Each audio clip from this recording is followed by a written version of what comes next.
My pleasure to introduce myself. First of all, my name is Nils Roemer. I'm the Dean of the School of Arts and Humanity and of ATEC, and I'm going to be the moderator for tonight's event, which is a panel discussion on architecture and religion. We have a very distinguished lineup. I will introduce each one as they come in. Each one of them will have about 12 minutes to talk, and then we'll have hopefully a little bit of time afterwards to discuss and have you ask questions. But before we even begin, I want to introduce one of my dear friends, Asif Effendi. He's one of those, and we can start doing this now and talk about our pre-pandemic friends. So I've known him already quite a while, already prior to everything. And this is one of the, I don't know, he might have a better memory, but one of the third or fourth events that we've been putting together now in quick succession. So Asif, if you don't mind to turn your video on and your mic. Thank you, Dr. Roemer. I did, and thank you very much for your friendship. And yes, I have known you for so long, and we have done some fantastic programs together. So I'm very thankful for that.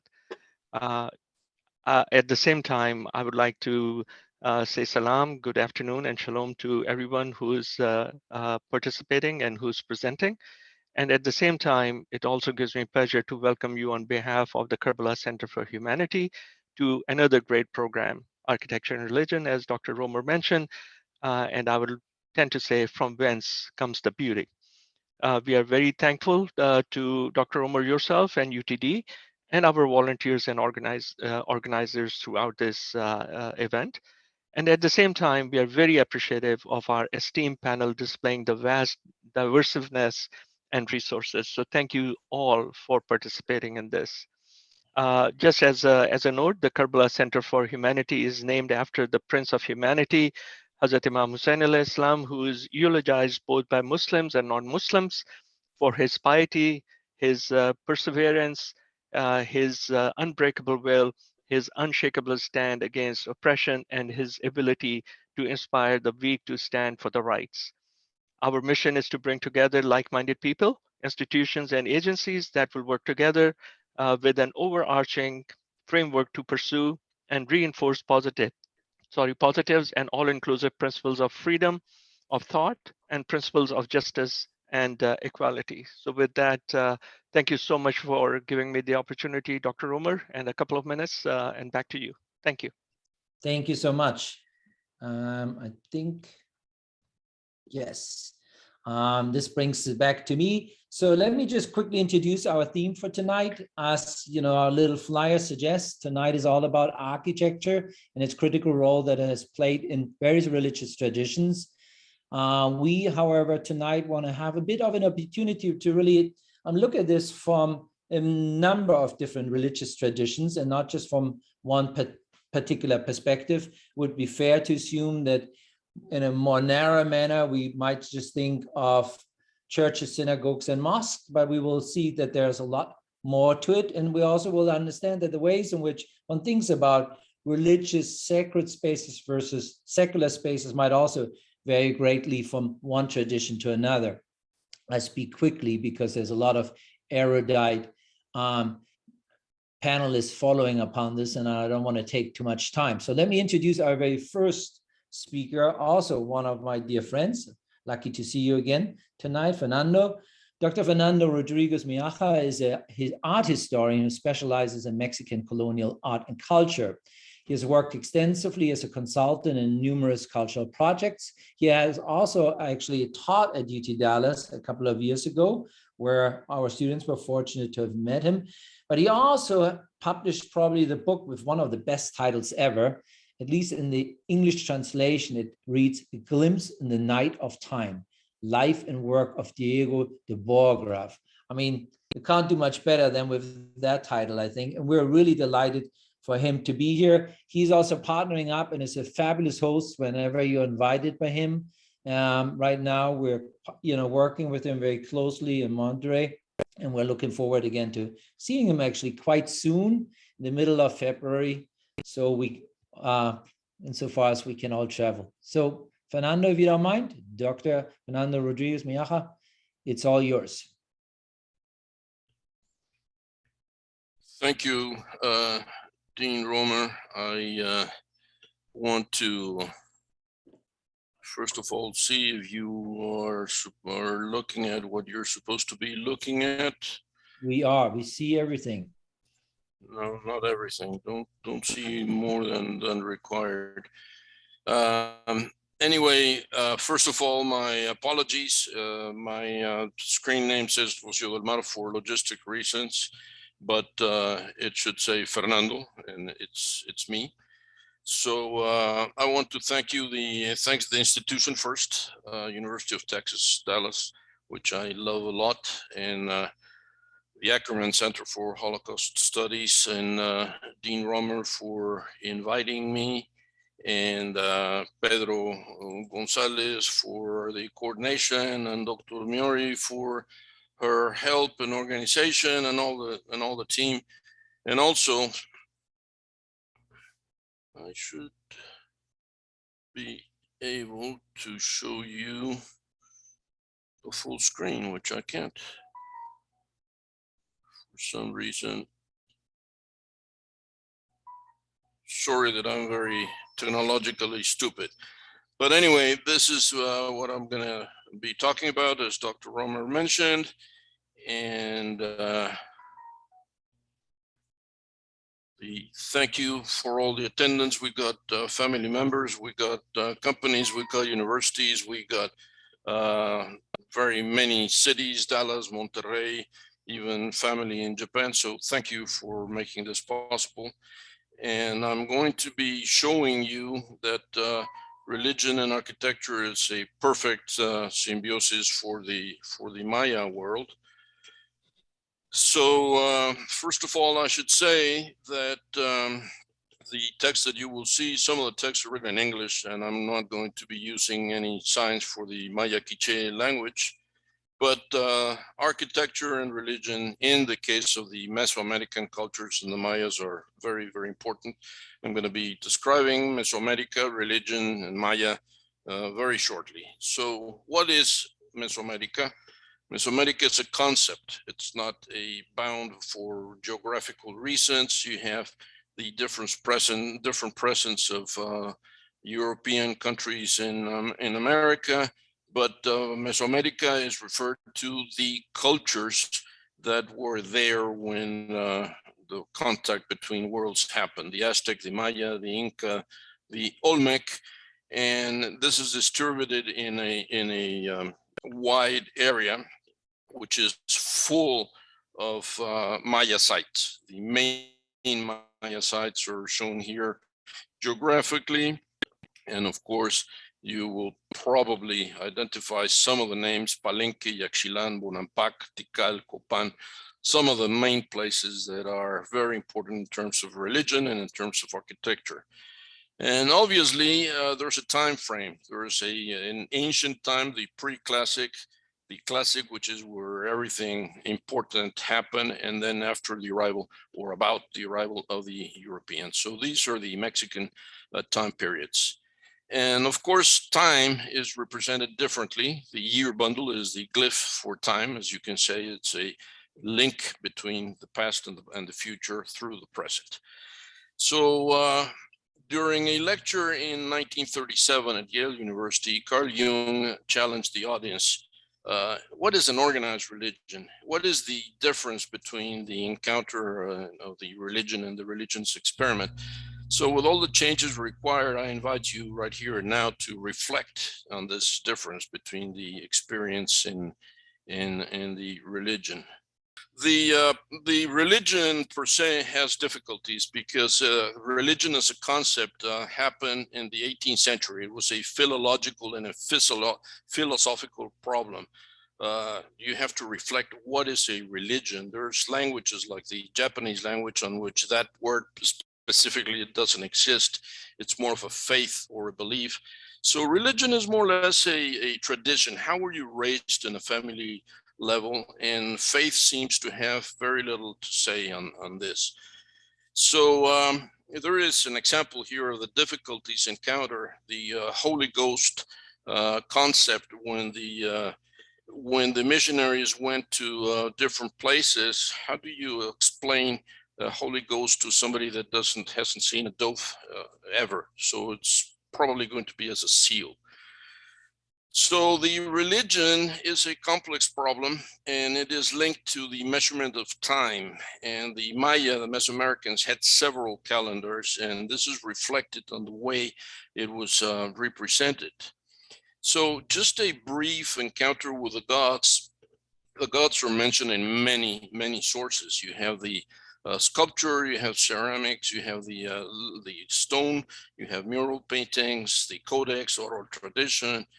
And in literature, you have the Vocat Advice, the famous Popol Vuh, and the Chilam Balam, which are descriptions of how the world was created.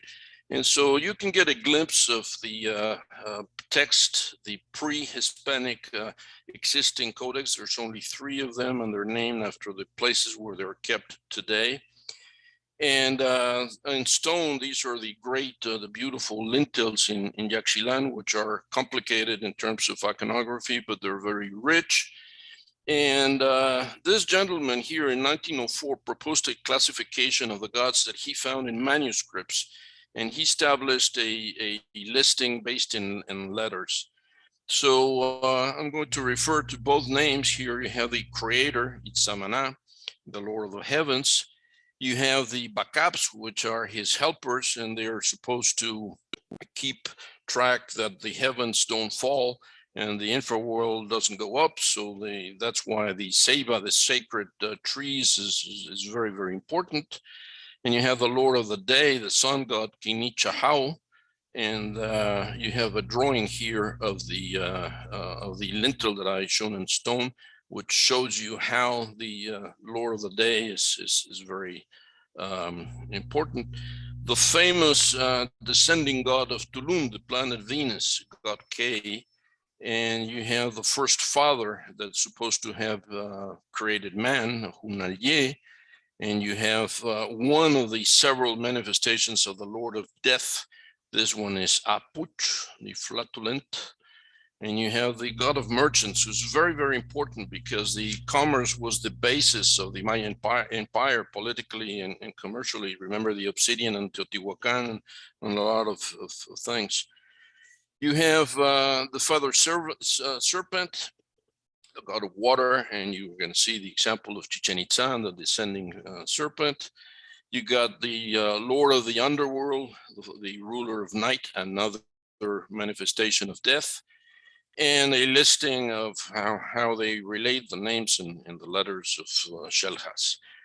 So in terms of architecture, there are several elements that are very, very, very important and specific, both for the Maya and for the culture.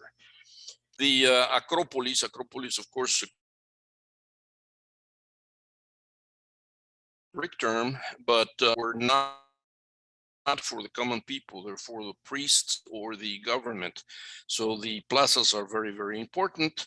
And you have another side here of the castle of Chichen Itza. I'm not going to tell you about the famous Chacmol because he goes into sculpture and not into architecture, which is tonight's topic. But you have 4-sided buildings. And remember that the names were given after the Spaniards arrived. So you got the Pyramid of the Sun and the Moon in Teotihuacan. You have the Sacred Road. You have different places which their name doesn't reflect their original intention. This is specific for the Maya. The false arch, there's no keystone, so that's why it's called false arch. And the roof combs are not only a decoration, they're used to channel the sounds of the forest. So they're very important in terms of the ways the buildings are used. There's another example. Here's one in Yaxchilan. The triple rooms are very, very important. This is Bonampak, where all the famous murals are.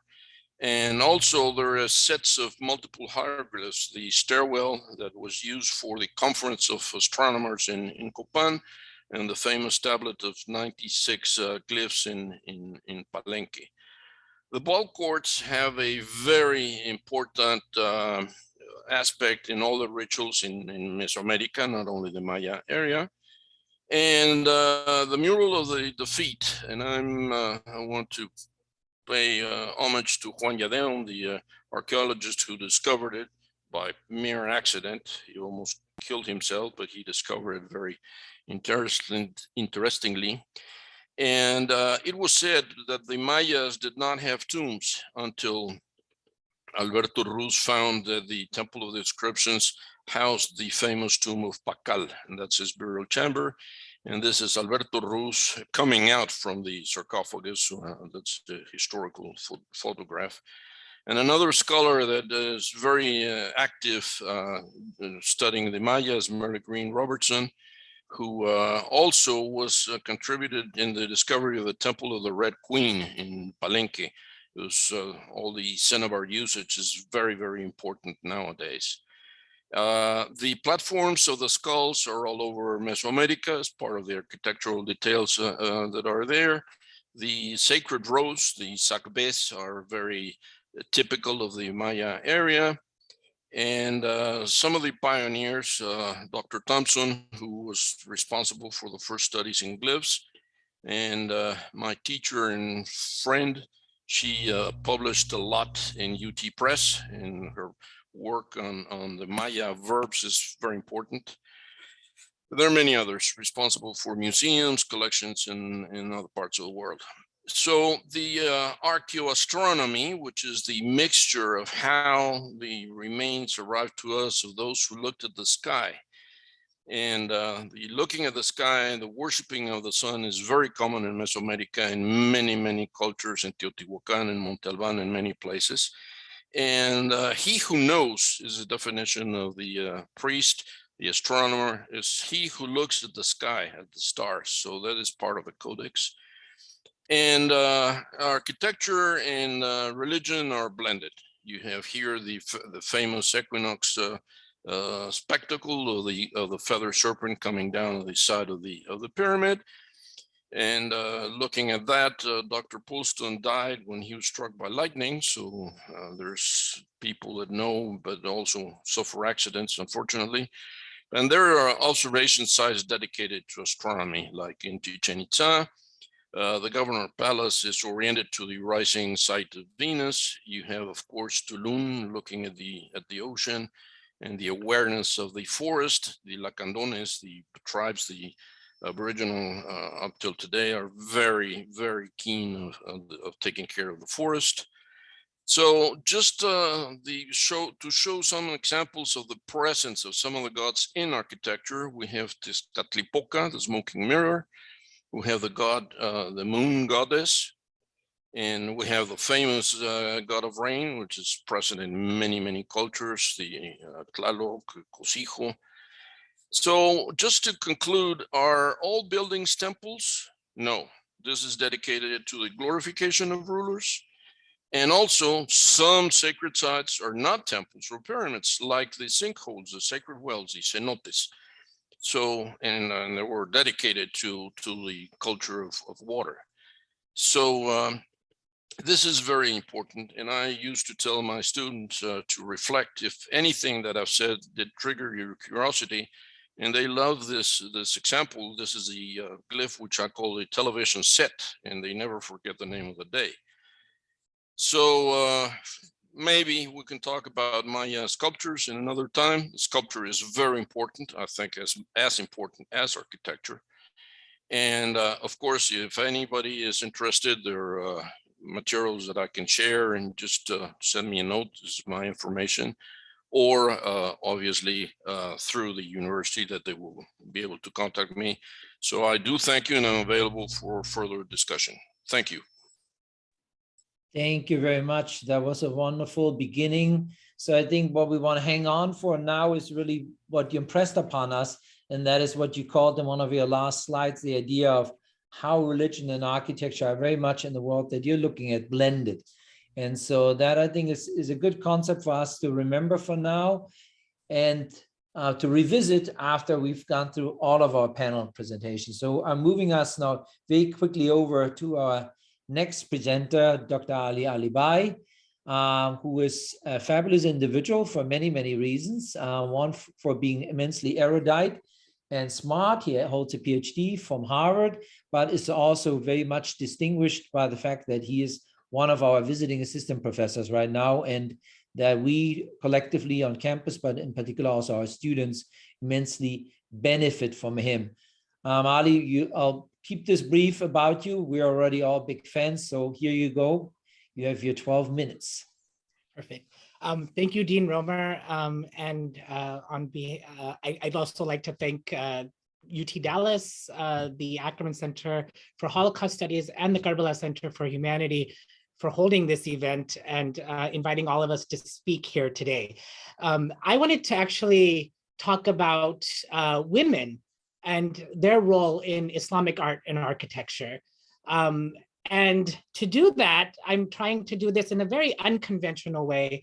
And that is to talk about, first, a problem generally in the depiction and the representation of women in the media, in storybooks, in narrations from the past and the present. And so to do that, why not look at the wonderful world of Disney and their princesses? As we all know, princesses, Disney princesses, all have problems. They end up either running away from home or stealing in a bazaar or doing something and getting themselves in trouble. And they might not be the best role models. Now, the princess that I would like to talk about today is Princess Jasmine from the movie Aladdin. And I wanted to sort of focus on her character in the movie, first in the one in the 1990s that was made when I was younger, and the one that was the live action movie that was created in 2019. And I want to sort of bring us all into this idea of how Middle Eastern women, Arab women, Oriental women, or non-Western women are often portrayed in popular media. I know this is a Disney film, but it is representative of a lot of misnomers in the way that historical scenes are interpreted in pop culture today. So the case of Princess Jasmine, she is a born citizen of the mythical city of Agrabah. Agrabah is a city, and according to the set creators who created the 2019 movie, Agrabah is a city on the Silk routes that encompasses the cultures of all cultures that are passing along the Silk Route. To do this, and what I've shown you is the old image from the 1990 cartoon, and on the bottom, the image from the 2019 movie. They created a pastiche of Islamic architecture to create Agrabah. And so they actually looked at Islamic architecture from around the world, from Turkey, from Morocco, from North Africa, from Egypt, and created this glorified pastiche of Islamic architecture ranging all the way from the early 8th century all the way to the 19th century. And they stuck it in this one place called Agrabah. Now, pastiches, people love them. It's an artistic way of depicting culture, but the history of the movie is why I believe that the directors, while in the new movie with good intention, tried to move away from stereotypes, they ended up landing and making new stereotypes. So the original song, opening song of the movie is Arabian Nights. I promised Dean Roemer earlier that I wouldn't sing this, although I do love my own karaoke from time to time. And these were the original lyrics from the original movie as the movie actually started. And I'm not going to read the whole thing, but it started off with, I come from a land from a faraway place where the caravan camels roam. And then the words were, where they cut off your ear if they don't like your face. It's barbaric, but hey, it's home. I remember in the 90s when I was much younger, that this obviously for obvious reasons brought a lot of offense to Middle Eastern communities in the United States and around the world, and then the lyrics were changed. Now, the new movie tried to move away from those stereotypes, and they created a very strong individual, casting Naomi Scott, who comes from Indian origin, Gujarati origin, and Scottish origin, I believe. And it was meant to cast a woman of color. But then again, the overarching story of Princess Jasmine is that she grows up in the palace. She's a princess, but she doesn't have a voice. The patriarchy is taking her voice. She's suppressed to the extent that she has to get out and escape. And so they created a new song in that movie, which is a hit. And again, I promised everyone I wouldn't sing it tonight. But the chorus that you can see in the third paragraph in the bottom is, I won't be silenced, you can keep me quiet, won't tremble when you try it. All I know is I won't go speechless. So the theme then that emerges from this movie is that women often in this cultural setting are suppressed and they don't have their voice, and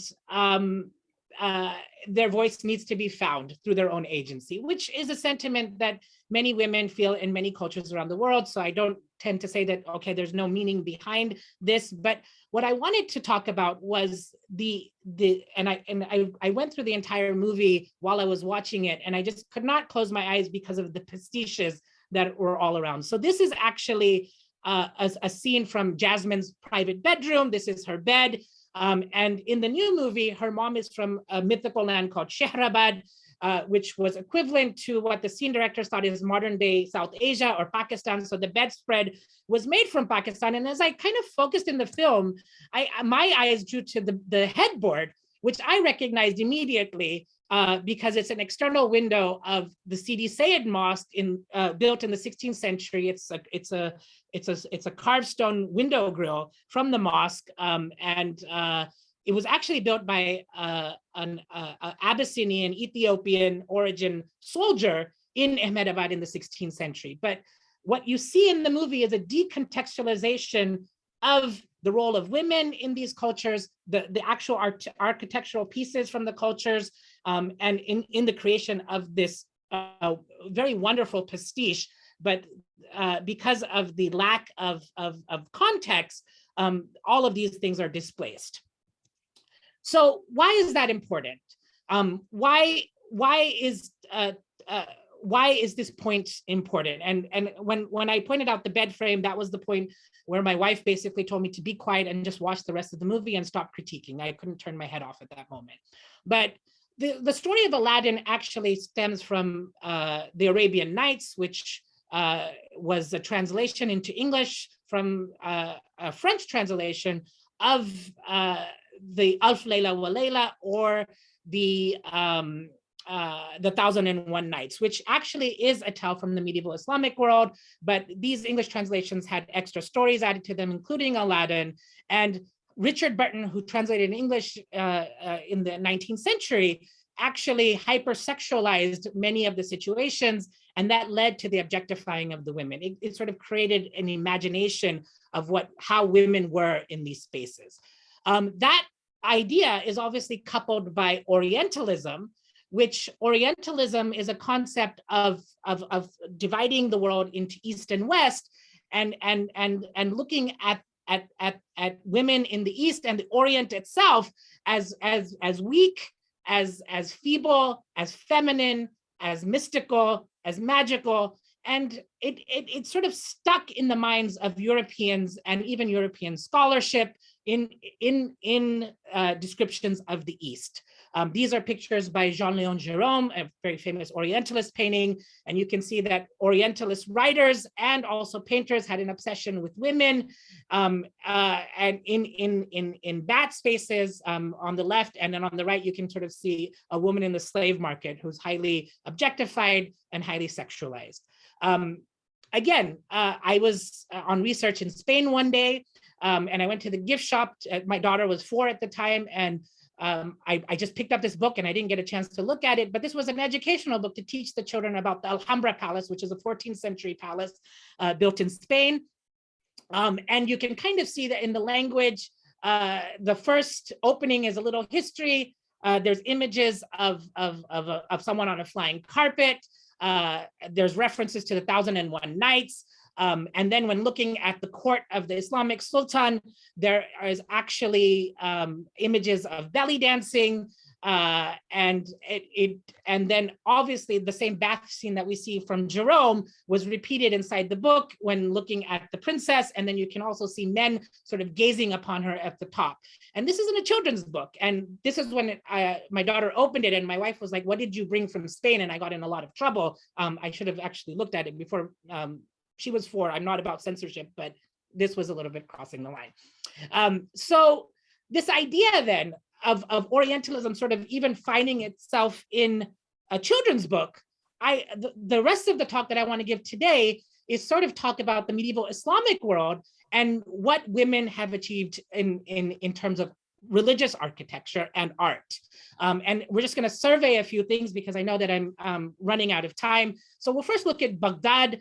Baghdad is the round city built in the 8th century under the Abbasid dynasty. And this city actually had spaces for women, which are called harams. And the English word is harem. And while it just means haram in harama from the root in Arabic, the radical means the root means forbidden. Here, the actual meaning of these spaces was limited access. But again, in Western writings of Orientalists visiting the Middle East and Turkey and places where they didn't have access to these places, the European imagination created these places as places of sexual pleasure, of orgies, and men objectifying women. But what did the women in these spaces actually do? So the first thing I'm going to show you is a coin. This was actually minted in by the order of Zubaydah, who was a queen of the Abbasid dynasty in the 8th and 9th century. She minted this coin under her order. And so this shows that women had the authority to commission items. If we move more across Saudi Arabia, this same Queen Zubaydah built hydraulic structures of water across, and she built a highway from Baghdad to Mecca, for the pilgrimage route and this is of her roadway where you can see the volcanic stone has been moved aside. And along the way, she built hydraulic structures such as this cistern and this other cistern here. If we move over here to North Africa, we also have examples of women being the patrons of Qur'ans. This is an early 10th century Qur'an made by a freed slave woman named Fadl from the Aghlabid dynasty. We can talk more about in questions, but it was a volume of 30 different sections of the Quran, and in each section she wrote a dedicatory inscription saying that she wrote it in her hand. She might have not written the whole Quran in her hand, but this is definite that she wrote this script in her hand and she dedicated each of these to mosques.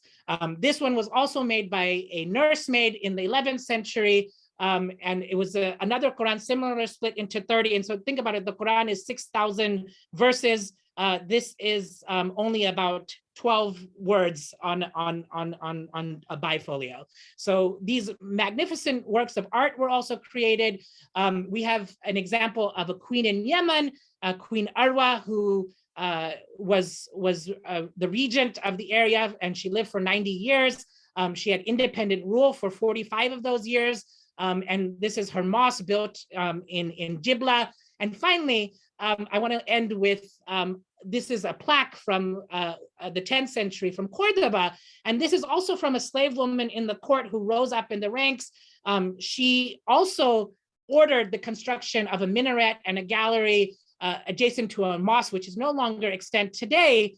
But these examples, what I wanted to sort of end with is that women and their religious piety to construct and create and make religious art in the Islamic world wasn't an anomaly. It was actually the norm throughout the entire region. I am now over my time, so I will end there. Thank you so much for this brief introduction and survey of the role of women, the quite common and quite normal role of women in medieval Islamic architecture. Okay, here we are again. So thank you so much for that wonderful presentation. So here we have a very different idea. We just learned about the kind of a blending of religion and architecture in our first talk. which were embedded in particular spaces. Whereas I think you made a very powerful case for how, in many ways, those architectural structures are really not just voided of their original meaning if they're dislocated and kind of put into these, what you call pastiches, but how they're then really can be utilized for any kind of orientalizing mission and are just kind of devoid of their own original meaning, but now put on display actually to advance an altogether different presentation, in this particular case, the issue of women. And then you made a very convincing case, obviously, in your second half to argue against this misrepresentation. But the idea of there being a relationship between religion, architecture, and specific location, I think that's a really powerful one, and that in lots of ways that meaning gets untied the moment one starts disassembling this and removing it or dislocating it. So that's maybe a good way to keep shorthanded notes on the two talks thus far so that we can kind of get back together. But now it's my great pleasure to introduce our third speaker, Dr. Zufiqar Ali, who was born in Pakistan and now resides, however, in Texas. He has a very illustrious career. Zulfiqar Ali is a founding board member of Islamic Arts Society, but his training is actually that of a mechanical engineer. He will show us a very particular form of calligraphy that is a form of meditation. So the very thing that, that reduces, so to speak, scale onto the smallest of elements, which we've seen already in our previous presentation, that architecture, so to speak, can kind of scale down into the most minute representations, as we've seen in the first representation of the Mayan cultures, in almost miniature inscriptions onto pages of the Quran. And now I think we're going to follow with that line of investigation a little bit further. Dr. Zufiqar Ali, if you are ready to turn on your video and your audio, we're already here for you to listen and learn from you. Well, thank you very much. It was very nice listening to Dr. Ali Bhai. I had a pleasure of meeting with him. He came to our Islamic Art Festival. Again, as you mentioned, we founded Islamic Arts Society about 8 years ago, and we have every year we have a festival. The last festival, we have more than 6,000 people came to that festival from all walks of life, from all the religions. And we also had a Professor Ali Asani from Harvard coming to visit. That was our first time, so it was a great honor for us. Today my talk, let me share my screen.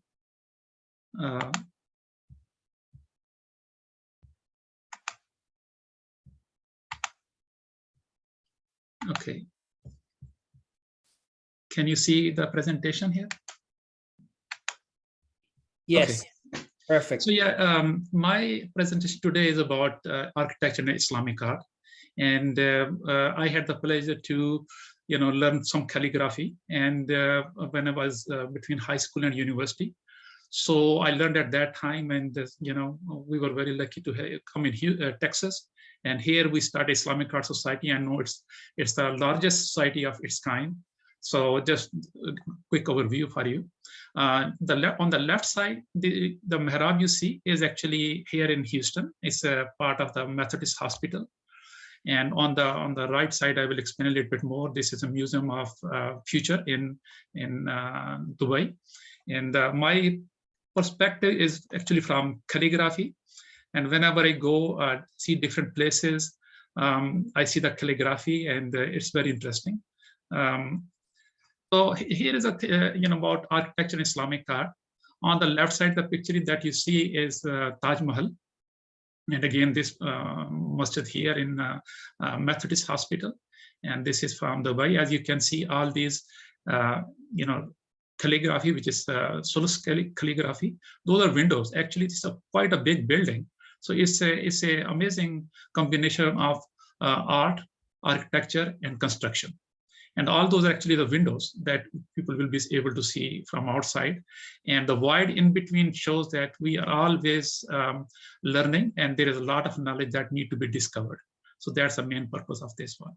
Again, Islamic art is not a specific in a time. It's spans over 1400 years, and it has many places and religions and cultures also.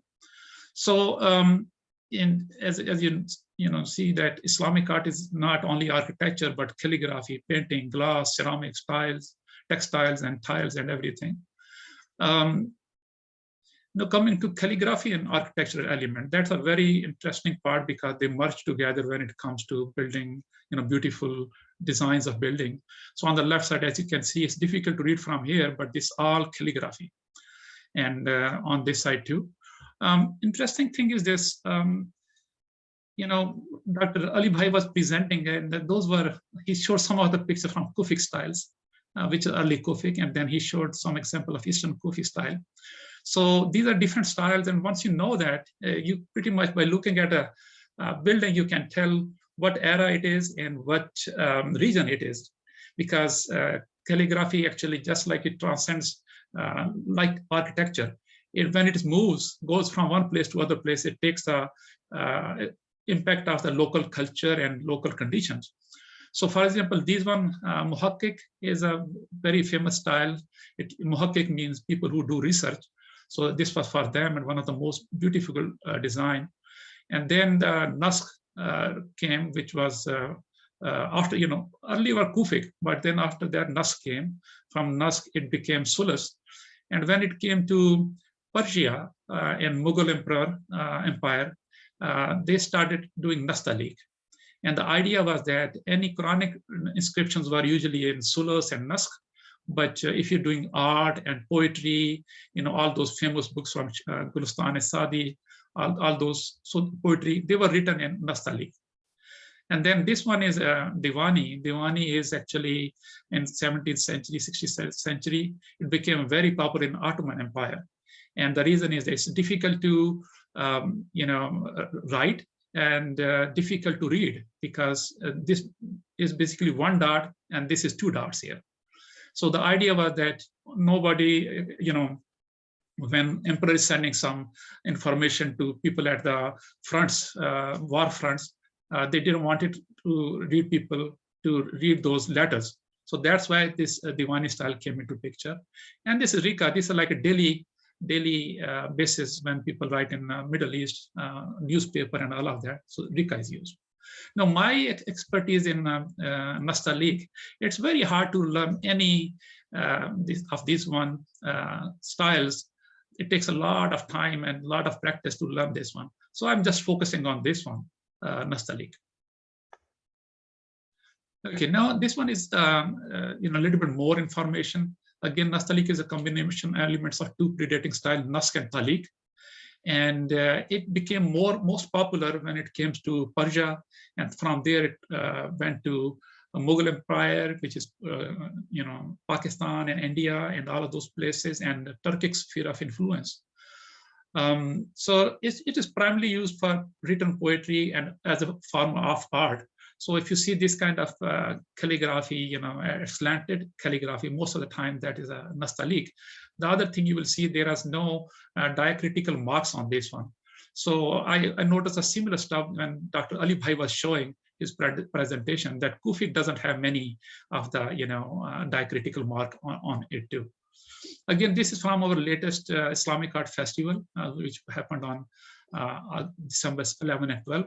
And I wrote this one, Al Jannah Tahta Aqdam al Umhat, that heaven is under the feet of your mother. Means when you respect your mother, when you get their duas and they like you, then you have high chance of getting to Jannah.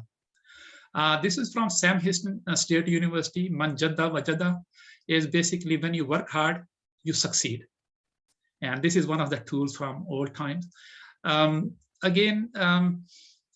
Today, actually, I will also show some of my calligraphy. I hope I don't have technical difficulties. The idea is that I will show you how traditional tools were used and now current tools that are easily available in Hobby Lobby, Michaels, and those places. So it's basically, again, just like architecture is modifying with the time, new tools are coming, and we're pushing the limits of the architecture and calligraphy both. So before I go on the I won't take much time on this one. I'll let Dr. Walji, go after me. But I can start doing some calligraphy in the meantime. I have this paper, and I will write one of the dua, one of the prayers that I will explain. But for the maybe 10 seconds, I will just set it up, this overview, overhead.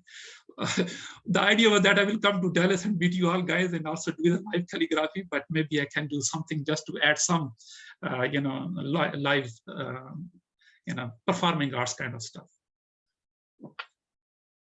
So I will go on the other overhead projector just quickly, and I will stop sharing first, and then maybe start the video so that I can come to the link overhead link.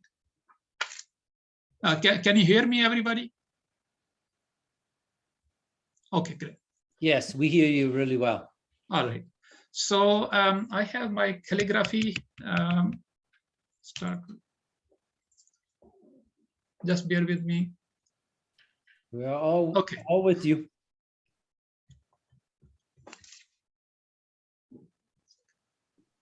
This is good enough.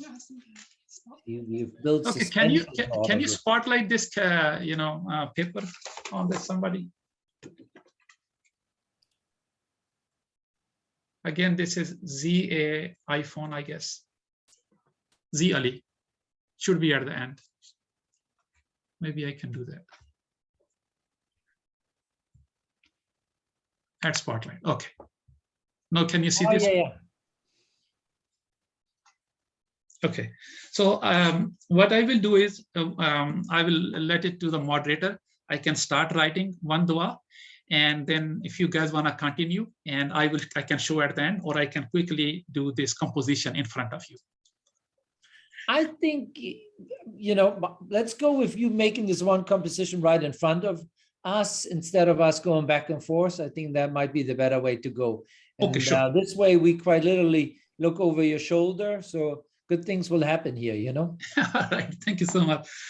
Yeah, this dua is actually complete dua. Bismillahi tawakkaltu ala Allahi wa la hawla wa la quwwata illa billah. And the meaning of it is, in the name of Allah, I place my trust in Allah. There is no might and no power but in Allah. And Allah is the God of Prophet Ibrahim, David, Jesus, and Muhammad. So among our daily prayers, this is one of the prayers that we do in the morning. So basically, Prophet Muhammad gave us this remembrance. We say this brief prayer when we are leaving comfortable homes and stepping out in the world. And the following will be said to that person: you are guided, defended, and protected. So the devils will go far from him rest of the day, and another devil will say, how can you deal with a person who has been guided, defended, and protected? So I'm not going to write the whole dua, but I'm only going to write tawakkaltu ala Allah. So again, these are the tools that my little box tools, bamboo pens. Those are made of reed and ink and all of that. And the other thing is that I will start writing here. Can you all see this portion? Yes. Okay. Calligraphy is meditation for me, because when I do it, I get totally zoned out, and my mind focuses on one place, and all the monkey stops jumping. And people tell me when they watch me doing calligraphy, same thing happens to them, and they have a quieter mind after that. So again, this is part of the bigger dua, but this is a portion of that. I put my trust in God, and when you leave the home, you will be protected. I have another quickly. I can show one more thing that which is common between all the religion, and that is Maryam, and that she is the mother of Prophet Jesus, and there's a whole chapter that is named after her. So and she's mentioned 70 times, and Mary or Maryam, she is considered in Quran says that she was the best woman that ever existed. So what I will do is I will let Dr. Walji go from there, but I will still write that name so that I can show at the end. Thank you. You will. All right, then we are just once again thanking our wonderful presenter, but we're already moving on to the next one. So if you're all with me. I think this gives us another kind of idea of thinking about religion and architecture by simply thinking about the importance of language in the widest sense. Here in this case, inscriptions, calligraphy, earlier in our very first presentations, maybe slightly more symbolic, but nonetheless in the form of a language. So architecture, language, place, religion, religiosity. We have quite a few of interesting ideas already floating around. So let's make it more complicated by bringing one more voice to the table. We're really fortunate to have tonight again amongst them Dr. Hasnain Walji. Hasnain Walji is an educator, historian, filmmaker who has written no less than over 26 books on nutrition and natural medicine and all kinds of other things. He himself was born in Tanzania, is of Indian ancestry, educated in the UK, and is active in numerous organizations and serves right now as executive director of a United Global Initiative, an international NGO with a focus on women empowerment and children's health. He's passionate about all kinds of issues, interfaith, understanding in the world, and anything that contributes toward making our world a better place. So please join me in welcoming our last very distinguished speaker, Dr. Hasnain Walji. Thank you for joining us. Thank you, Dr. Roemer, once again, and my fellow panelists and Asif Effendi for this opportunity. I go straight to the point in terms of the time that we have, and I know how strict Dr. Roemer is in terms of the 12 minutes. By the way, if I were to show some demonstration, would I get an extra 3 or 4 minutes, Dr. Roemer? Never mind. I think let's go for the 12 and then we can blend it into our discussion. How about that? Wonderful, wonderful. Well, I think Dr. Zulfiqar gave us, a good inkling into the role of calligraphy, and that extends, beyond just pen and paper. And architecture is one field which has really benefited from calligraphy. And there is a big sort of discussion on that. I won't go into that. My task today is to look at the spiritual aspect of architecture, be it any kind of religious, any sacred space, and the spirituality of it. Because when we look at architecture without the spiritual dimension, I remember I used to have these mints in the UK when I lived there. These were called polo mints. These were little mints with a hole inside. And each time I look at a polo mint, it would remind me that if you look at architecture without the spiritual angle, it's a mint with a spiritual hole in it. And that's my task in the next few minutes. So if I were asked to introduce Islam to an audience who was unfamiliar with the civilization or the religion, I would not go to the translation of the Quran, nor a book of Islamic law, theology, or philosophy. Rather, I would recommend listening to a beautiful untranslated recitation of the Quran in the melodious Arabic mode, or contemplating an illuminated Ottoman manuscript with beautiful calligraphy, be it Thuluth, Kufic, and all that, or marveling at the Isfahan Sheikh Lutfullah Mosque or the Ibn Tulun Mosque, or reading the poetry of Hafiz or Amir Khusro, because this is where the whole idea is that these masterpieces of Islamic civilization communicate the beauty and the truth of its revelation and the profound directness with which we are able to speak about the great faith of Islam. And one can actually apply that for any great faith tradition, that it is the arts and the architecture that speaks directly to those who are not familiar with it. So to many of us, this idea of the silent theology of Islamic art can actually speak much more profoundly and clearly than probably the most dazzling treatise. And the beauty can be more evident and persuasive than the strongest theological argument.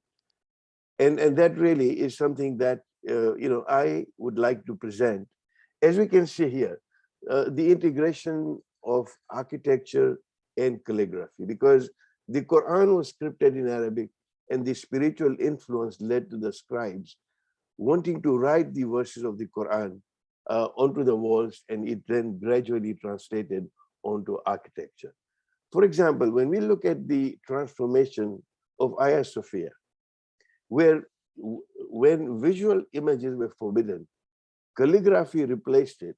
And here is the result of calligraphy replacing, the human form, which was, forbidden as far as the Islamic theology was concerned.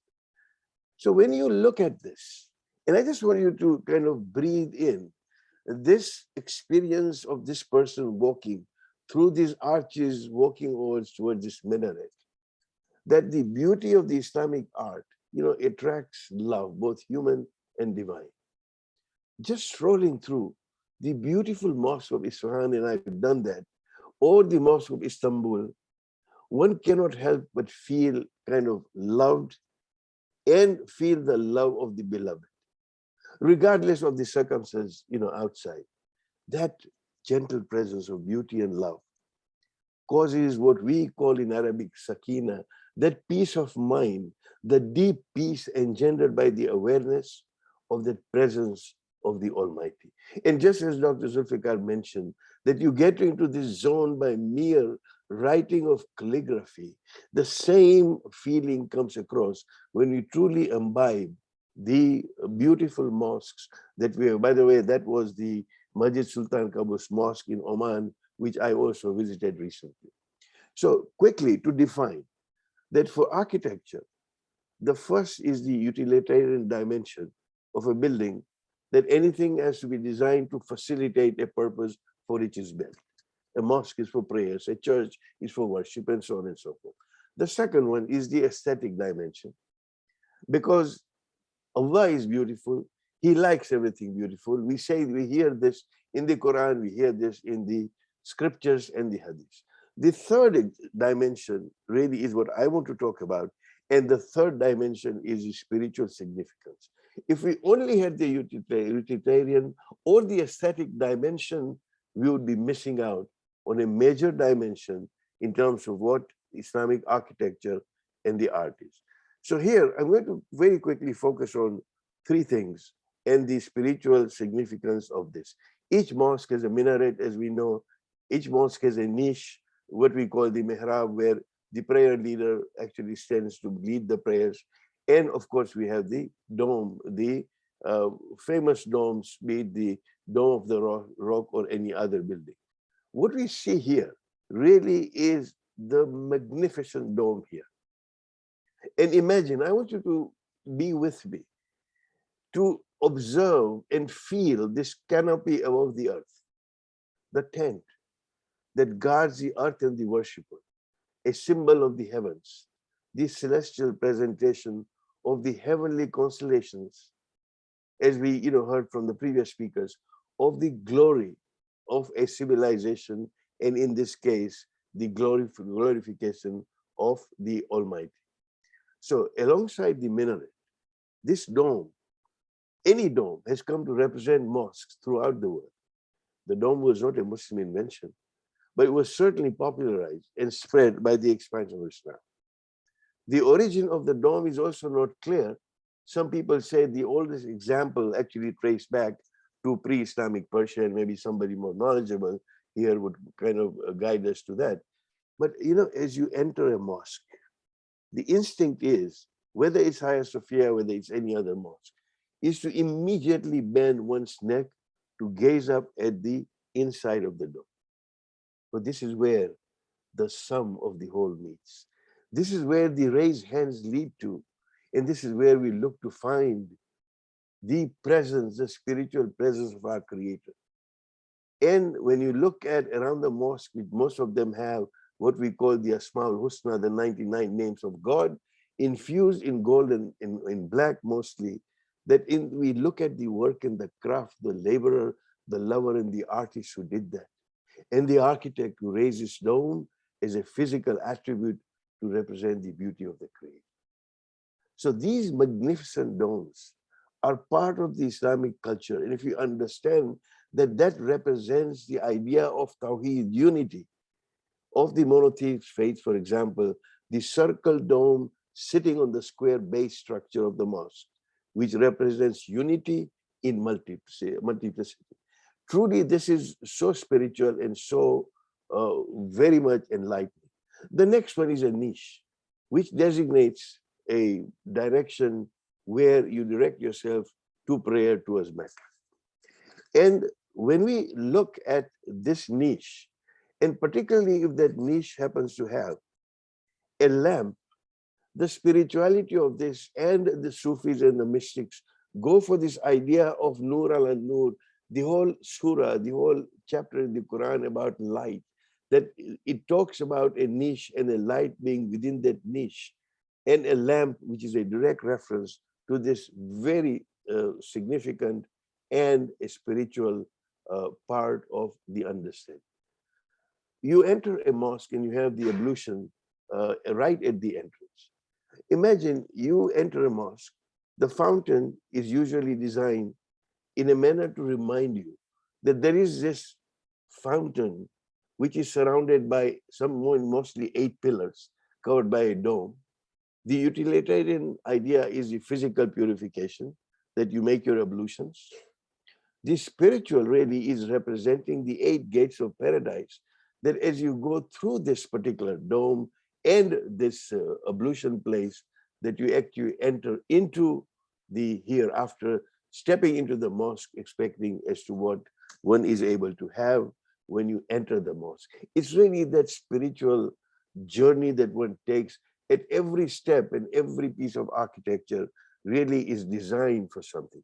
And I will end on this, on the ascension.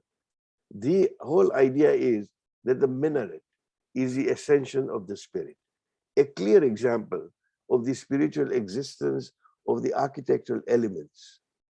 It shoots from the ground level to the sky, and anything that actually does that is an indication of the ascension, and the ascension of the human being to actually go from wherever that person is towards the spiritual high. And the very architecture and the design of the traditional minarets was that you enter the minaret from its base, from the door at the ground level, and you usually find it's very dark.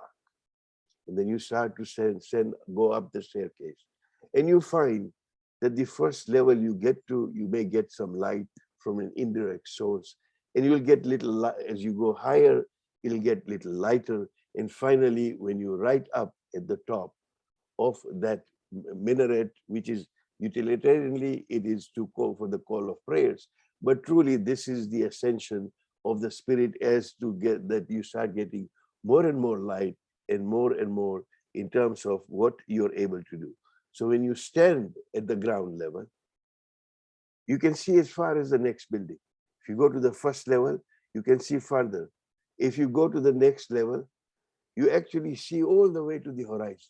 It really is that ascension of illumination where one is able to perceive that spirituality. And that truly is a meaning of bringing in the spiritual aspect of Islamic architecture. Let me end this with a wine, and well within my time, that I have a lament to make. And that lament is that architecture has been understood as a cultural and aesthetic discipline expressed through bricks and mortar. It's beyond bricks and mortar. Spirituality of architecture is rarely addressed in academic scholarship, UT Dallas accepted. But this is a track, perhaps, that UTD can take up with the Karbala Center of Humanity, that one can pursue more and more of these, where we understand the spiritual significance of the architecture in faith traditions, that these are far more than just bricks and mortar. Thank you so much, Dr. Roemer, and all of you for listening to me so patiently. And I am well within my time, Dr. Roemer. Thank you. You are. Thank you so much. I think we're just switching out of the spotlights now so that we all equally are present here. Just maybe as a way of wrapping together our various talks, I mean, one of the other thoughts that just occurred to me is that I think early on in his presentation, Fernando talked about how the religion is really part of chronology and time. And that in lots of ways, when you think about the architectural structures that you just presented to us, it struck me that the mosques in a lot of ways also derive some of that spiritual aspect that you are emphasizing from following a very clear daily chronology. In lots of ways, it operates on a daily schedule, which also draws in particular ways lights, just like many of your images have done. So I think that's also another feature of very much the very first examples that Fernando introduced us, that the architecture that we are interested in derives also some of the meaning and through the ways in which it draws in the widest sense nature, wind, light, darkness, the celestial bodies, and whatever else you want to have into it itself. And I think it does that possibly more effectively in the case now of a mosque, because a mosque operates on a very tight time schedule, morning prayers and so on and so forth. So I think there's, in other words, an aspect that comes to it from the outside, something that architecture historians of Gothic churches have always noticed, not just the sheer size, but the light that was brought in. And that in lots of ways, it was the funnel, so to speak, that pulled in the above into its own architectural structure. So that's maybe one other element that we can think of in terms of in terms of architecture, religion, and the way in which it engages the nature as another aspect of elevating itself. But I want to give now, first of all, a big round of applause to our wonderful presenters, and then also with a little bit of haste, an opportunity to the many individuals that are on our call here and on the YouTube channel. I heard that you guys have quite a following between the two different chambers, so to speak, that we have going tonight, which is wonderful. So let's open up the floor to questions. And I will ask maybe, Christy, if you don't mind, otherwise help me if I missed anything earlier in the chat. Let's open up the floors to any comments. There's obviously already a lot of applause coming. Things like fascinating and fabulous come to mind that I can read right here. That's indeed also my sense. But let's see, while our floor is getting ready, do you guys want to have any comments for each other? You're also allowed to talk to each other. I'll make that, open that up as well. Short comments to each other or questions? Fernando, you want to start the reign? Yes, you go.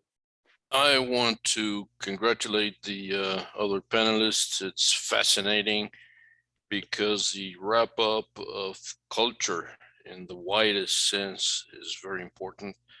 Writing, architectural, lighting, the ways to see a culture. I think the architecture is just only one means of doing it. So the fascinating way that the other speakers have presented, I wanted to say it's very clear and very important. Thank you.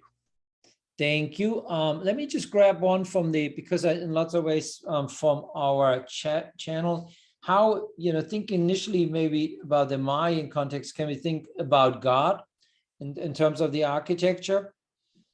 But by all means, I think we can also invite that to the other panelists. So more generally, God or the divine, how do we think about that otherness of that transcendence in terms of the architecture that we discussed?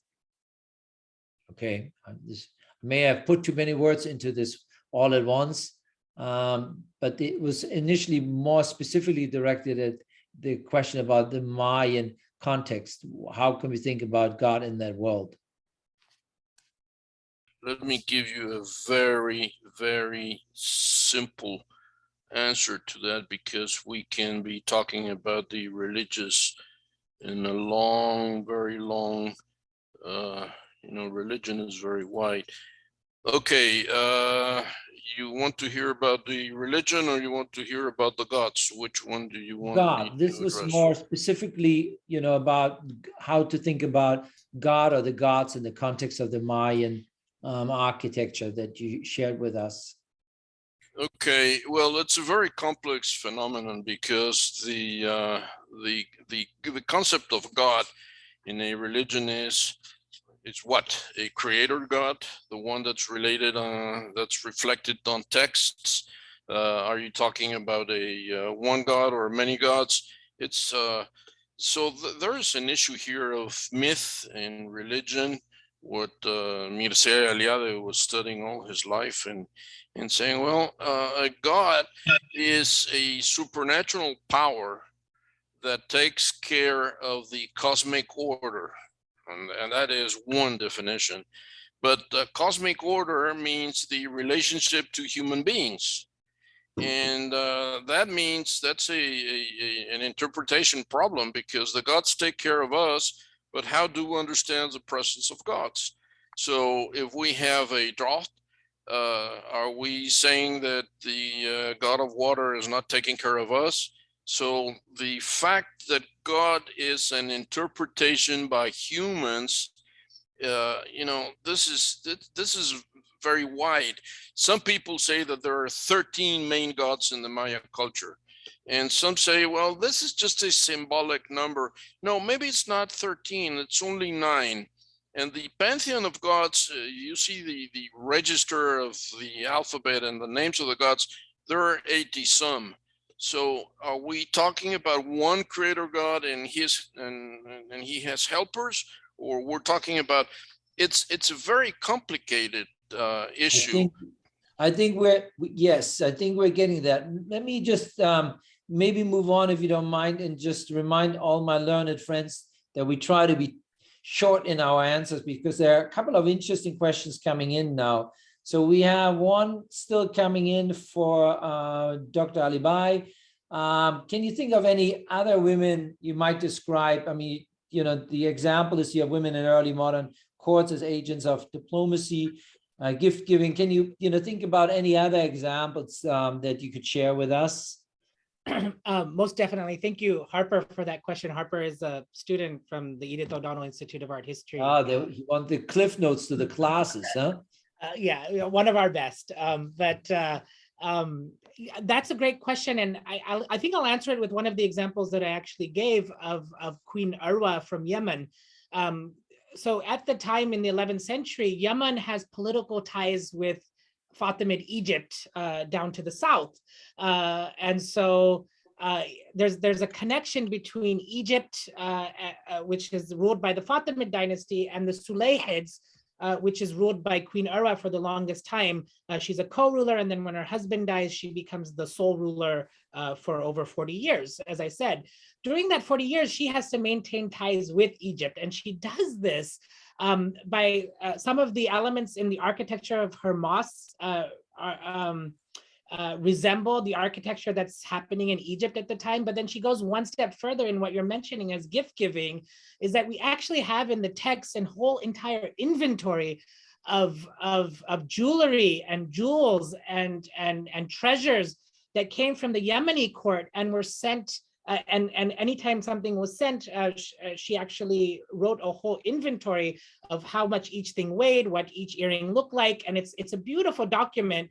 And so these ties of diplomacy were common, and she was the one maneuvering these ties of diplomacy. And then to answer that question in the term of religious architecture and her position, she's one of the few women that also had a role as a sovereign, but at the same time, the Fatimid court in Egypt had missionaries around the world to further their religious mission, because they were Ismaili Shia. And so this queen was actually elevated in a position of what in Ismaili language is called a hujjah, which meant that she was the only woman in the history of this religious sect in Islam that had the position of a what would be equivalent to a bishop, perhaps, in a certain area. She was one of the main religious figures of that entire region. She was the main one of that entire region, actually. And so that position given to a woman also adds to this idea that you're talking about, is those ties of diplomacy went to the spiritual and to the secular in terms of material culture often. Thank you. We're going to grab another one from the chat channel, and that is from Cindy Rogers. The question is, can we talk a little bit of examples of where religious sites served one community before then they were converted, so to speak, into another? I mean, I suspect some of the examples coming from Mexico are, you know, really tied to conquest and displacement, where it's not the taking over, but it's the razing to the ground and then supplanting it with a Christian building. But maybe other examples, Cindy mentions here in particular the Catholic Church from Toledo and others, where we can think about how actually the former religious architecture was maintained or transformed or changed into the new one. Is that something that we can kind of consider briefly beyond the simple displacement, you know, and the kind of erasure? So when you look at Muslim Spain, and be it the Mosque of Cordoba or the other Granada palaces and all that, the entire juxtaposition of the two faiths, Christianity and Islam, over a period of time kind of, you know, changed. It's a very long subject to cover, but that's a great example of looking at whether it was a question of architecture, whether it was acculturation within that actually became the norm, and how syncretically the people, be it in Seville or elsewhere, actually lived using those sacred spaces. And that exists until today within those mosques and within those palaces. Thank you.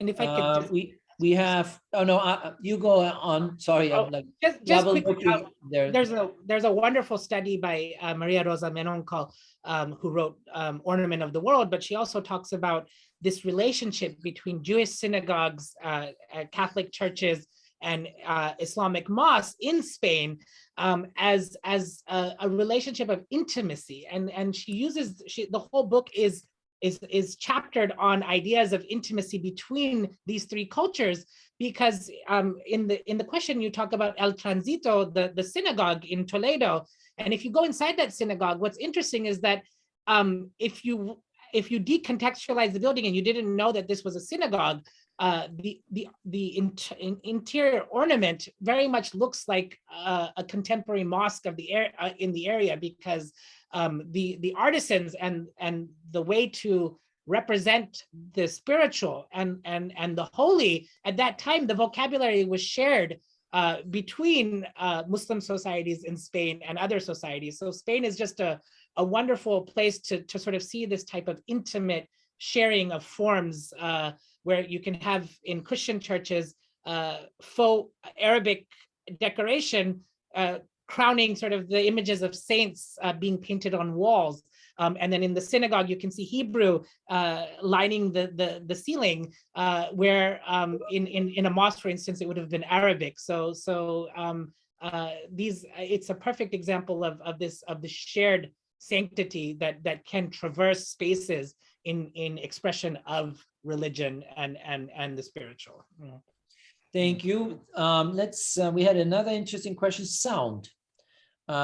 You know, it was mentioned, I think, once early on, Fernando, right? You made a reference. Question is, you know, just maybe more widely, what kind of relevance does sound have respectively to these architectural structures that we're considering?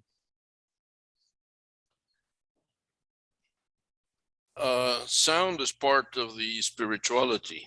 If we think that the common people were being told how to take care of their gods so that there would be rain for food to be available next time, then if you don't follow the leader's advice, the jungle will destroy your temples and everything. So the people are very respectful of all the environmental aspects, and that includes the sounds of the jungle reproduced by the temples. So there is a spirituality link between what is the jungle going to think about our making offerings and making temples in the middle of the jungle.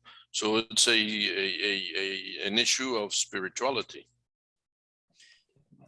And you go. in Islamic culture, which is what is very interesting, is that sound often becomes a marker for demarcation of the spiritual. And what I mean by this is early Arabs, pre-Islamic, they had this idea of protected enclosures, of spaces that were considered protected, and the idea of the haram space, and in Arabic it's also called the hima. This idea often sprouted by, and the way that they would do that is that they would have a man yell, and as far as his voice would go, could be heard, that would be the demarcation of the space. Often it was done with a dog's bark. Now, as sort of Islamic culture pervades the Middle East, and Islam becomes the norm of the public sphere, what we see in the medieval period, especially in places like Spain, where you have cultures that are either living side by side or often in direct conflict with each other, is this idea that the sound and spiritual sound actually demarcates the area. And what I mean by that is that the spiritual sound is, as Dr. Welji pointed out, is that the minaret was sort of, the functional use was to see how far the sound would carry. Often when you have Muslim rulers, they would outlaw bells and sort of the sound of the bell would not really be allowed to publicly be resounded in Islamic lands. And then when you see Spain and cities switching from Islamic to back to or to Christian, not back to, but to Christian, then often you'll see that the adhan is limited. And so this idea of the demarcation of the soundscape, and the soundscape matching the identity of the dominant culture or religion, is also something that we see within the historical text, and also comes in line with what material culture is produced. The book I'm writing is actually on mosque lamps in Morocco that were made from Christian bells brought up from Spain, carried over the Mediterranean, and not destroyed, but actually kept intact, but illuminated in what is the conversion of holy sound to holy light from one culture to another. So this translation is very well defined through this idea of sound and demarcation, and how the soundscape reflects the dominant religious identity of a certain space or location.